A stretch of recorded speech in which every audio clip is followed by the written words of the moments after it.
Hi everyone, how's everyone doing here today? It's been a while, so hope everything else is well and have a nice little beautiful day out here. It's pretty quiet, so recently with the Trump trials that have been going on in New York, I wanted to talk about a certain exchange that happened with some of the sports that showed up a few weeks back. And it was with Andrew Giuliani, who is the son of disgraced former Mayor Rudy Giuliani. And he had a little run-in with the Good Liars, and I believe it was Jordan Klepper from the Daily News. Now, if you ever watch the Good Liars, they're pretty entertaining because they're clever enough to catch politicians and voters or people at rallies off guard by tripping them up in their lies and their contradictions and stuff like that. Pardon the allergies. Anyhow, when they confronted Andrew Giuliani, they started commenting on the fact that Rudy, when he had that hair dye dripping from his face, and it got into a little heated exchange. And of course, Andrew didn't want to address any questions. He just went off on a tangent about oh, the country is going to bad, this and that, attacking Joe Biden, whatever. The one thing that was more notable was with Jordan Klepper, who's more laid back, very calm. And he too is pretty clever. He's got a lot of wit, and he knows how to sometimes trip people up and point out contradictions in the things they say. In this particular instance, when he was speaking to Giuliani, he noted that he focused on the fact that Rudy, on the day of January 6th, had said trial by combat. Now that was the moments just before, an angry mob stormed the Capitol, okay? And Andrew didn't really have much to say on that. I didn't see the recent exchange lately, but he didn't really have much to comment on that one. But putting the Good Liars aside, what Jordan did is a very good point. That Rudy was there, saying words, trying to stoke stochastic terrorism to an angry mob that have already been riled up through being fed just this rich diet of lies from Donald Trump about the voter election. And of course, Rudy's not that big of a fool. He knows by saying certain things like that, that would be more than enough to trigger them to commit acts of violence or to commit crimes. And of course, he'll do it in a way where he has plausible deniability and just say, oh, well, I didn't know they were going to do that. I just said trial by combat. That was just a metaphor. I didn't mean literally storm the Capitol. Oh, but I disagree. Now, here's my take on all this exchange. And what would I say if I ever met up with Andrew Giuliani, who, by the way, made an attempt to run for governor of New York, and that failed. He lost. Kathy Hochul won. I don't remember what it was. I don't think he reacted in the same way, complaining voter fraud. He might have. I don't know, so I don't want to assume that. But anyhow, I get that he's defending his father. It's a family thing. I actually get that. But the one question I would sincerely ask him is, in a polite way, in the hopes of having a civil exchange, is just, where do you draw the line? He's obviously a Republican, so I get that. So by default, he's going to want to support Donald Trump. But is that really the right thing to do? Now, just to give you an idea of where I'm coming from, let's say my brother robbed a bank, okay? And then when I went to the trial, I visited him just to see if he's okay. And then looking at the evidence, they got him on camera. They got prints on the weapons he was carrying. He was caught holding the money, this and that. All this evidence to which, later I would visit my brother and just say, what were you thinking?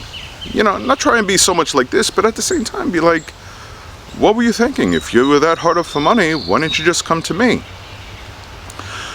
But what's done is done, and I would, communicate it to him as that, hey, you're still my brother, I love you, I'm here for you, depending on what the prison sentence is, I will visit you as often as I can, I'll bring you whatever supplies you can, like soap, toothbrush, things like that. I don't know how that works, I've never been in a situation like that, but I'm just saying, I would offer my support and say, the day you get out, I will be right there to greet you with open arms and do what I can to help you get settled.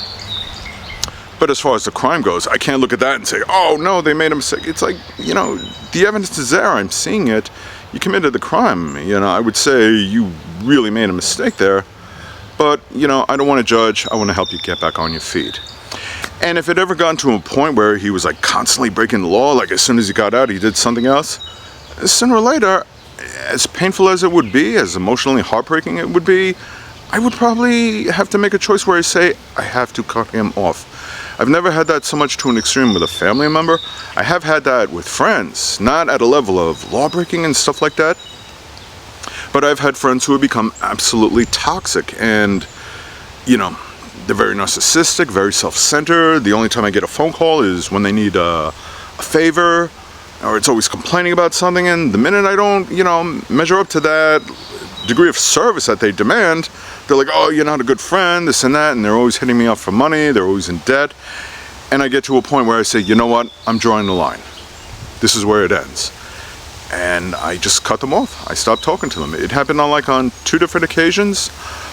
One I'm still friends with on social media. I get an occasional, direct message saying, hey, why don't you call me? And or if he says hello, I just say hello back and leave it at that. I don't, short, simple answers. I don't encourage the conversation. I don't write them off fully. Another friend, stopped talking to him altogether. He stopped calling. He really realized I wasn't doing favors for him anymore. And one day, by chance, I ran into him just to say hello. I was reluctant. There was a pause saying, do I really want to? But I tried to be friendly, and it was a hi, goodbye, nice to see you and everything. But it shows he hadn't changed. Like he said, he got a divorce. He's still shacking up with a friend because he doesn't have his own place. Obviously leeching onto him. No serious job prospects. Like, he hadn't grown. And at no point did he say, hey, let's get together. We just said hi, goodbye, and walked away, and I have never seen him since. And I can't imagine him doing any better. And I know that it was the right decision to make, because it's a one-sided relationship where, one friend constantly doing favors for another, with him on the receiving end. I said no. That is a lot of frustration, and, it's just stress. Nobody needs that.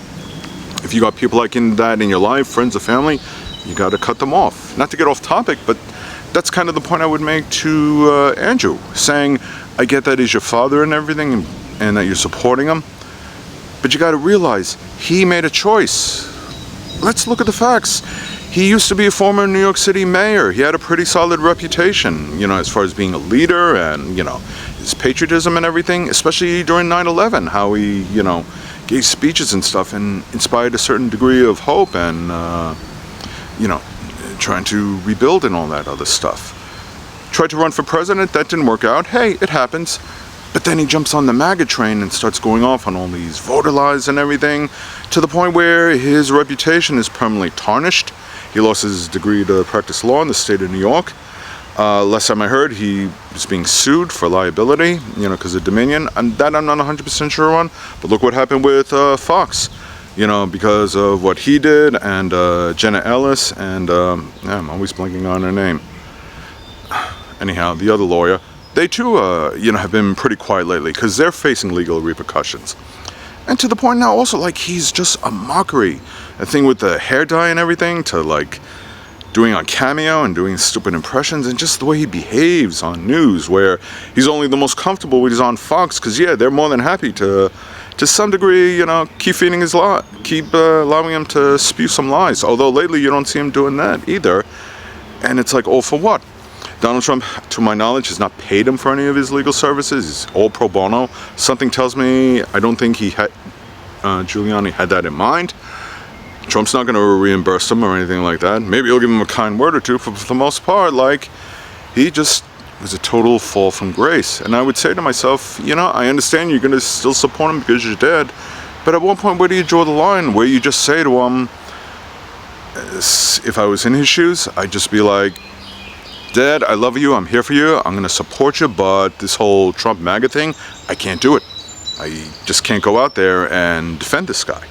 Okay, he is a grifter, he's a leech, he's not a patriot, he's not good for country. And look at how it's impacted you in such a negative way. Now, he may understand that or he may not. And whether or not Andrew decides to go that route, he should really think twice. Why? Because, like I said, look what it did to his father, and potentially the same thing could happen to him. If you're going to keep supporting Donald Trump, like everyone else, he's going to use you, to whatever needs he's get. And the minute you show any type of disrespect or disloyalty, boom, you're gone. You're a rhino. Throws you under the bus, just like he did his father.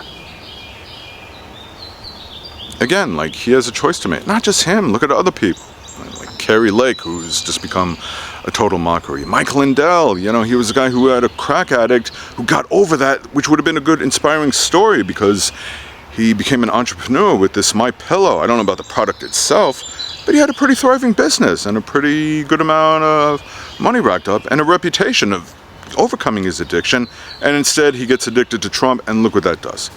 You know, he goes down that same rabbit hole. Now he's in debt, he's having legal issues and stuff like that. He can't pay any of his bills, and he ain't getting a dime from Donald Trump. You know, again, like I said, with a toxic relationship, one constantly doing favors for the other, Trump always being on the receiving end, of course. And what do these people get? They get a lot of frustration, and worse, they get their reputations permanently damaged, and they don't learn. That's the worst part. Andrew Giuliani still has a small window of opportunity where he can say, you know what, I'm just not going to do this. I'll be a Republican, I'll support the Republican Party for the actual family values that it should stand for and serve America. Maybe run for another position. I have one of the reasons why he didn't succeed as becoming governor of New York was because of his father, you know, guilty by association. I could be wrong, but that's the simple question I would honestly ask him. Where do you draw the line? Because, you know, what he does, like Lindell and most MAGA people, is that when pressed with facts or anything like that, he's quick to get mad, go off on tangents, not answer questions, yell, be the loudest in the room, because, hey, the louder you are, you must be right. Just steamroll over people, don't answer questions, because, you know, the truth is going to impact you negatively. So avoid that at all costs. Trump does the same exact thing. So this whole MAGA playbook, which, you know, kind of ruined your dad, it could potentially ruin him if he's not careful. So hopefully he'll learn from something, and, you know, maybe others will start to learn and turn away from this guy. Because when he loses in 2024 to Joe Biden, you can bet he's going to try and get people riled up again. The one key difference is he won't have the power of the military on his side, and things are going to get pretty ugly. So what would Andrew want to stand for? Would he want to stand for a country, or just stand for Trump, for one man? Does he want to stand for democracy and patriotism, or does he want to stand up for a dictator wannabe? That's on him, but that is a serious question I would ask him, and I'd be curious to hear what he'd have to say if that opportunity ever presented itself. But until then, we're just going to have to wait and see. So anyway, thank you for watching. I really hope you understand.